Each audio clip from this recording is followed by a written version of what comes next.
Brentford next, back in January. This was the first game under the new owners. Of course, Southampton winning 4-1, but they turned us over in the reverse fixture in May. Steve, they've had a great result against Manchester United, less good against Fulham, but a good win against Leeds. It's going to be a tricky game against Brentford.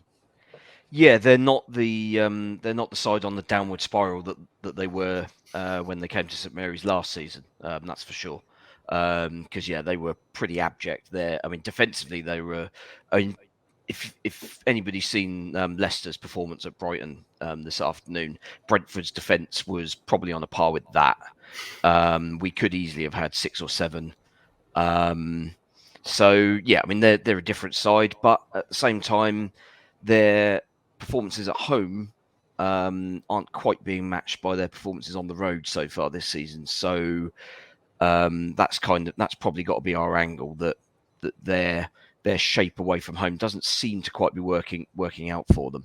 They got a point at Leicester on the opening day, I think, coming from 2 down. But other than that, they obviously lost at Fulham, and I think that's it so far away from home, isn't it? So they've not been great on the road, but at home they look very good. So I mean, Ivan Toney's in good form again, but now we have a centre back partnership who both seem to be willing to get their hands dirty. With a bit of luck, we don't get bullied by him again. So that gives us sort of one sort of out route, if you like. Obviously, no Christian Eriksen anymore, but they've signed Mikkel Damsgaard, who's I mean also Danish and plays a very similar role. So again, it's cut off the supply for Brentford, and then theoretically they can't hurt you. And then it's about going the other way, where I think defensively they're probably still a little bit suspect. Yeah, Glen, obviously we're going to have to keep Ivan Toney quiet. I think they've scored 15 goals this season and we've not kept a clean sheet. So it could be an interesting game. Could be some goals. It could be some goals. I mean, in theory, you look at it and say it could be a fairly high-scoring game. But I think their best signing has been Ben Mee, to be honest, to play in the centre of defence. He's the sort of player that many thought that we should go for to kind of shore up the defence. When we were sort of looking at an average age of about 20 at the start of the season, but Ben Mee's done well for them. Other signings have come in and improved the team as well. I quite like the look of the right back they've signed. I've forgotten his name, Aaron Hickey. He looks fairly decent.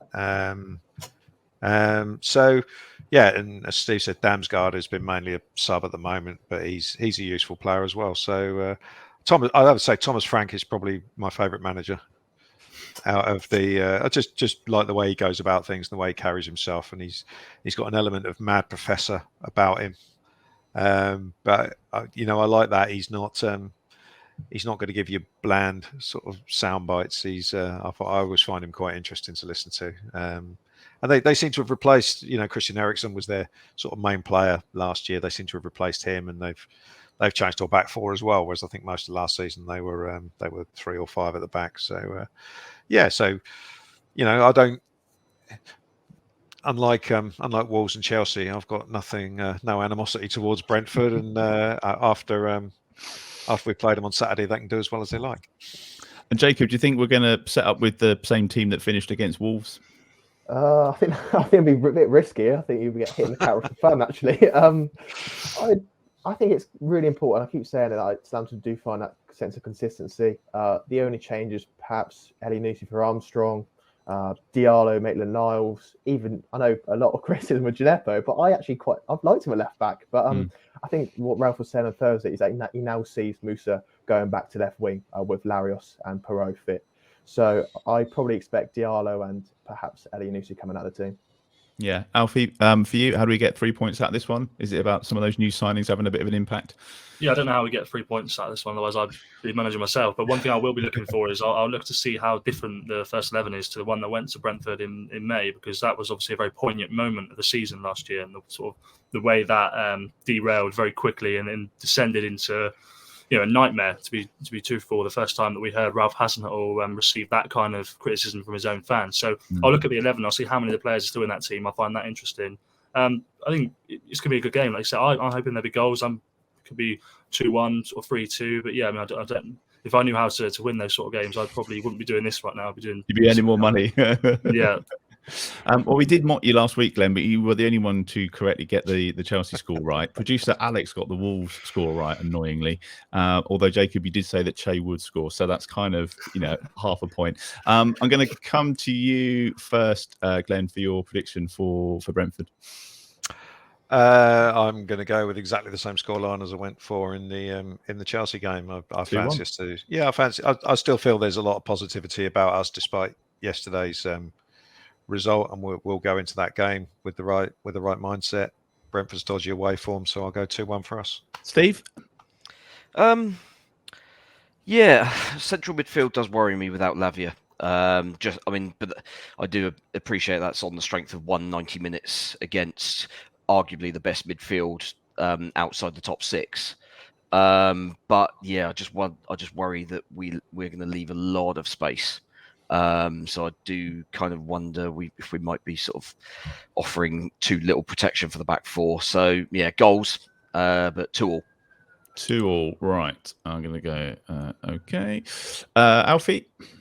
Yeah, I'm going to have to copy Glenn on this one if he got it right last time. And I think it'd be a 2-1 win to Saints. 2-1. And Jacob, what are you saying?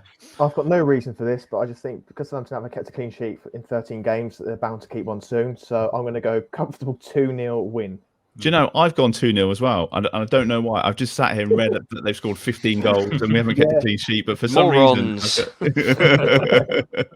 I do have some good news. Mark's just posted to say that Nice have completed the signing of Ross Barkley. So that unfortunately means that we won't have to read any more of those Twitter rumours if that's true. So thank you for the breaking transfer update, Mark.